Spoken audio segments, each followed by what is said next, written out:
Right, questions 6 and 7, which were tricky. I thought these were probably the hardest questions on the paper, to be honest. But anyway, this is the core practical. This is the measuring the speed of sound core practical. This is not the method that you did in school. It's very difficult to do. It's almost impossible to do with two microphones and an oscilloscope because the microphones pick up far too much background noise for you to see anything like that on the oscilloscope. So it's really impossible to do. But it's a method you need to know. You need to know this method, all right? Because now and again it pops up on exams, and here we have it. Okay, but that picture might be familiar to you. It's actually from the textbook. Okay, it's there you go. It's actually from the textbook there. Which is interesting. Anyway, right. So yeah, it's the method of measuring the speed of sound where you have two microphones and an oscilloscope and a sound source. You've got a loudspeaker connected to a SIG-gen. So the SIG-gen is giving a constant frequency, and the sound passes by microphone one and then microphone two.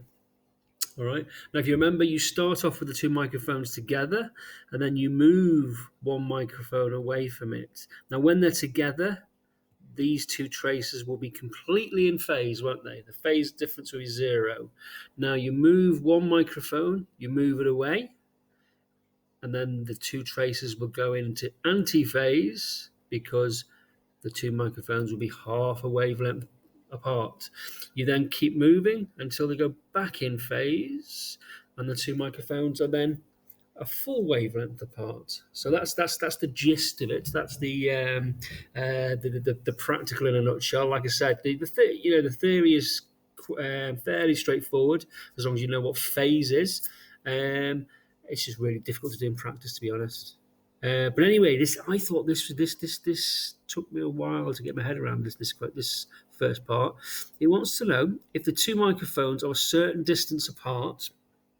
Okay, now the time taken for the sound to go from microphone one to microphone two, if that is t seconds, okay, we want an expression for the phase difference. Right. What's phase or phase difference measured in? What's the standard unit we use? We use radians, don't we? We can use degrees, but radians are definitely going to be used here because of the pi. Okay, so that should have given you a clue there, right? One full cycle of phase difference is 2 pi radians, just like there's that's a full circle, isn't it? For 360 degrees or 2 pi radians. Anyway, I'll come back to that. Right, let's have a little quick look at this. So this is the practical. Yeah, this is it's the same setup. And it's all about what's going on with the oscilloscope, whether they're in phase or out of phase. Okay, there's a diagram we've just seen. Right, now that's what it looks like. Okay, what do you notice about what can you tell me about the two wave sources there from the two different microphones? As you can see, trough to peak, peak to trough.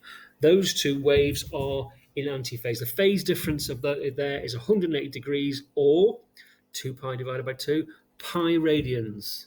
So when it's exactly in antiphase, you have pi radians phase difference.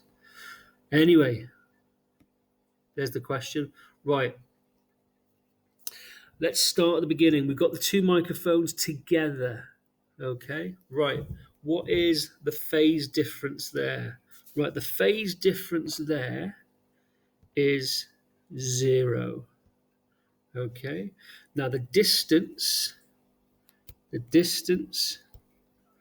between them is 0. The phase difference is 0. So why is the phase difference 0? Okay, why is the phase? I'll come back to that in a second. What about the second one? Right, now if we moved it away, let's say we have moved the second microphone half a wavelength. So there's now exactly half a wavelength between the two microphones. The phase difference now is pi radians. Okay. Third scenario, we've now moved the second microphone here.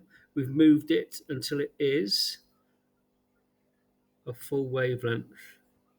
What's the phase difference now? Phase difference is 2 pi radians. Okay. But we don't know the distance between. Okay. We don't know how many wavelengths it is. We know it's between 0 and 1 full wavelength. So how do we calculate? How do we come up with a term? Right. First one. Okay. It's the fraction of 2 pi. Okay. The fraction of 2 pi is 0 over 1 time period.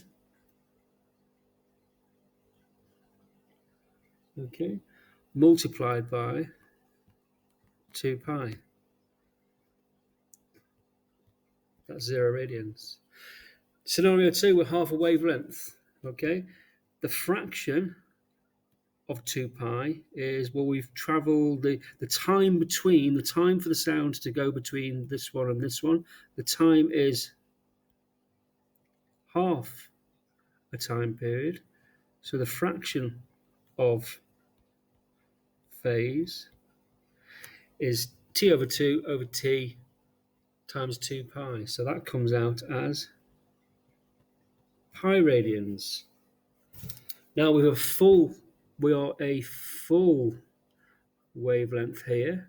So what's the time taken for the sound to go between the two? The time taken is a full time period. So the fraction of 2 pi is a full time period over a full time period times 2 pi, which is 2 pi radians. So hopefully you can see a pattern there. Now, to come up with a more generic term, it's just, what's this thing here? This is the time taken for the sound to go between the two microphones. So a generic equation or generic term would be t over t multiplied by 2 pi. Okay. Now what's frequency? Frequency is 1 over t. So we can replace this with f t 2 pi, can't we? ft 2 pi, because this thing here is 1 over t.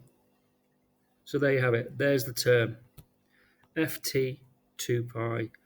So let's have a look. Which one is it? ft 2 pi, ft 2 pi. It looks like it is B, doesn't it? Okay, so the answer is B. I thought that was tricky. Right, next one, pretty more straightforward. Microphones are placed at equal distances from the loudspeaker. Okay, the signals are in phase because there's a 0 phase difference. One of the microphones has moved further away. Now, initially out of phase.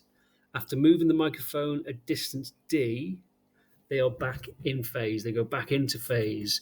Right, now, what's d in this case? D, from interpreting the question there, d must be a full wavelength, mustn't it? Okay. Now, which of the following is expressions for the speed of sound? Well, wave equation, v equals f lambda. But if the distance between them is lambda, then we've got fd. So the answer is B. Okay, question 7. Here we go. Easy peasy. Which of the following statements about waves is not correct? Not correct. Right, unpolarized, maybe polarized. Yeah, that's what happens. That's why polarizing sunglasses work. They can remove glare from shiny surfaces. So that's correct. Longitudinal waves cannot be plane polarized. That is correct. Only transverse waves can be plane polarized. The vibrations in an unpolarized wave are in many directions. That is what plane polarization is all about. And finally, transverse waves are always plane polarized.